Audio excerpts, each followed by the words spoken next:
بسم اللہ الرحمن الرحیم نحمدہ ونصلی علی رسولہ الکریم اما بعد بسم اللہ الرحمن الرحیم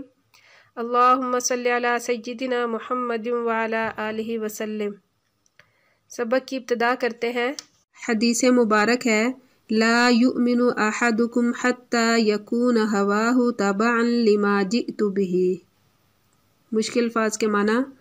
ہواہ، یہ ہوا کا مصدر ہے بمعنی خواہش۔ حدیث مبارک کا ترجمہ،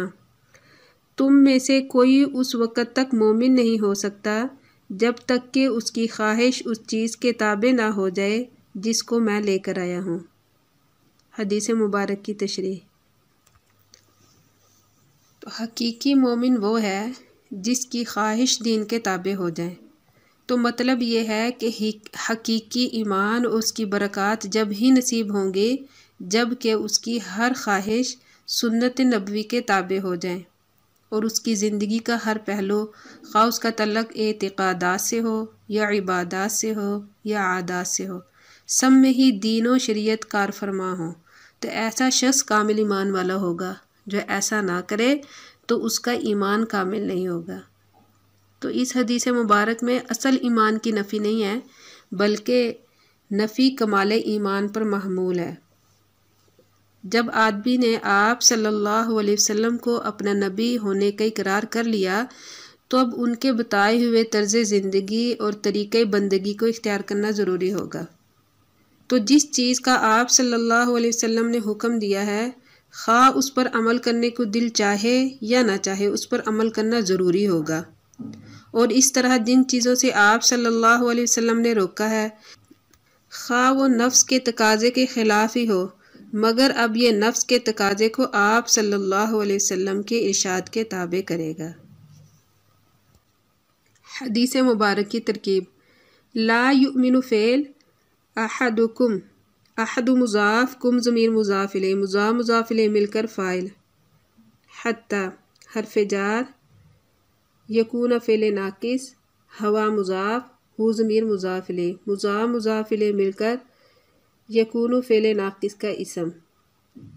تابعاً صیغہ صفت، لام حرف جار، ما موصولہ، جئت فعل مستتر ضمیر فاعل، با حرف جار، ہی مجرور، جار مجرور مل کر جئت کے متعلق ہوئے، فعل اپنے فاعل اور متعلق سے مل کر صلہ، موصول صلہ سے مل کر لام حرف جار کا مجرور، جار مجرور مل کر متعلق ہوئے تابعاً کے، تابعاً اپنے متعلق سے مل کر یکونا فعل ناقص کی خبر، فعل ناقص اپنے اسم اور خبر سے مل کر حتی حرف جار کا مجرور، جار مجرور مل کر یؤمن فعل کے متعلق ہوئے، فعل اپنے فاعل اور متعلق سے مل کر جملہ فعلیہ خبریہ ہوا۔ حدیث مبارک ہے لا یحل لمسلم ان یروع مسلما۔ مشکل الفاظ کے معنی یروع، ڈرانا، گھبرا دینا۔ حدیث مبارک کا ترجمہ، کسی مسلمان کے لیے یہ بات حلال نہیں کہ وہ کسی مسلمان کو ڈرائے۔ حدیث مبارک کی تشریح، اللہ تعالیٰ نے انسان کو اشرف المخلوقات بنایا اور تمام مخلوق کو انسان کے لیے پیدا کیا اور انسان کے تمام اعضاء کو محترم اور مکرم قرار دیا اور ہدایت فرمائی کہ ہر ایک دوسرے کی عزت و احترام کرے اور اس کو کسی قسم کی کوئی تکلیف نہ دے بلکہ کوئی ایسی حرکت بھی نہ کرے جس سے آدمی ڈر جائے۔ اسلام کا معاشرتی نظام کی بنیاد اس بات پر ہے کہ تمام انسان آپس میں محبت و شفقت کا سلوک رکھیں۔ ایک دوسری روایت میں مسلمانوں کی مثال اس طرح دی گئی ہے، المؤمنون کرجل واحد کعینہ اشتکا کلہ وان اشتکا رأسہ اشتکا کلہ۔ حدیث مبارک کا ترجمہ ہے، سارے مومن مثل ایک آدمی کے ہے، اگر اس کی آنکھ میں تکلیف ہوتی ہے تو اس کے سارے جسم کو تکلیف ہوتی ہے، اگر سر میں تکلیف ہو تو سارے بدن میں تکلیف ہوتی ہے۔ تو لہٰذا کوئی مسلمان بھی ایسی حرکت نہ کرے جس سے عداوت و نفرت پیدا ہو یا کسی مسلمان کو معمولی سی بھی تکلیف ہو، کیونکہ کسی مسلمان کو معمولی سی تکلیف دینا بھی حدیث مبارک سے معلوم ہوا کہ حرام ہے۔ یہ جو آج کل یکم اپریل فول منانے کا رواج دشمن اسلام کی طرف سے چل کر مسلمانوں میں آیا ہے، اس کا مطلب یہ ہوتا ہے کہ اس دن کسی کو ڈرایا یا جھوٹی خبر سنائی جائے، اور اس اپریل فول کے بہت زیادہ نقصانات سامنے آئے ہیں۔ تو اس کی ممانعت اور حرام ہونے پر اس حدیث مبارکہ سے استدلال کیا جاتا ہے۔ حدیث مبارک کی ترکیب: لا یحل فعل، لام حرف جار مسلم مجرور، جار مجرور مل کر یحل فعل کے متعلق ہوا۔ الناصبہ یرویہ، فعل مستتر ضمیر فاعل، مسلمن مفعول، فعل اپنے فاعل اور مفعول سے مل کر جملہ فعلیہ خبریہ ہو کر باتابیل مصدر یحل کا فاعل، فعل اپنے فاعل اور متعلق سے مل کر جملہ فعلیہ خبریہ ہوا۔ حدیث مبارک ہے: لا تدخل الملائکۃ بیتا فیہ کلب ولا تصاویر۔ مشکل الفاظ کے معنی: ملائکہ جمع ہے ملک بمعنی فرشتہ، کلب کتا جمع کلاب آتی ہے، تصاویر جمع تصویر کی، بت مجسمہ۔ حدیث مبارک کا ترجمہ: رحمت کے فرشتے ایسے گھر میں داخل نہیں ہوتے جس میں کتا یا تصویر ہو۔ حدیث مبارک کی تشریح: حدیث مبارک سے پتہ چلا کہ جس گھر میں کتے یا تصویر ہو اس گھر میں رحمت کے فرشتے داخل نہیں ہوتے، مگر عذاب والے فرشتوں کے لیے یہ معنی نہیں ہے۔ دوسرے کہ اس حدیث میں ملائکہ سے مراد وہ فرشتے نہیں جو انسان کی حفاظت اور نگرانی اور اعمال لکھنے پر مامور ہیں، کیونکہ ایسے فرشتے تو ہمیشہ انسان کے ساتھ رہتے ہیں، وہ کبھی بھی جدا نہیں ہوتے۔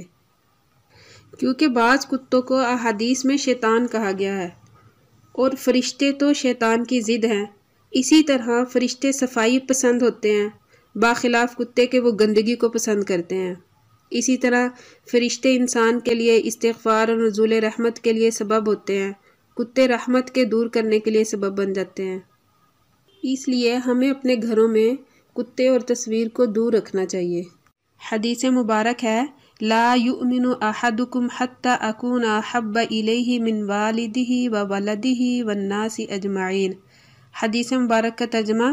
تم میں سے کوئی شخص کامل مومن نہیں ہو سکتا جب تک کہ میں اس کو اس کے باپ اور اس کی اولاد اور اس کے تمام لوگوں سے زیادہ محبوب نہ ہو جاؤں۔ حدیث مبارک کی تشریح: اس حدیث مبارک میں آپ صلی اللہ علیہ وسلم نے ایمان کامل کا معیار بتایا ہے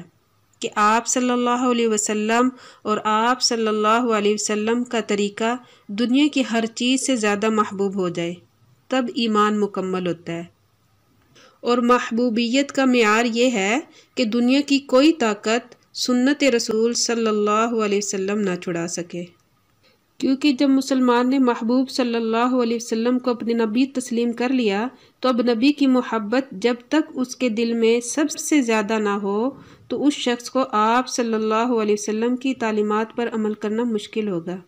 اس لیے اس حدیث مبارک میں فرمایا گیا ہے کہ نبی صلی اللہ علیہ وسلم سے محبت سب سے زیادہ ہو، یہاں تک کہ اپنے والد اور اولاد سے بھی زیادہ، اور جتنے بھی دنیا میں جتنے بھی لوگ ہیں ان سب سے زیادہ آپ صلی اللہ علیہ وسلم کی محبت انسان کے دل میں ہونی چاہیے،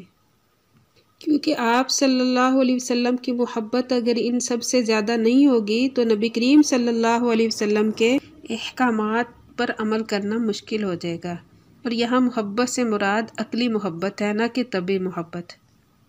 کیونکہ یہ ہو سکتا ہے کہ کسی کو طبعاً اپنی اولاد وغیرہ سے زیادہ محبت ہو،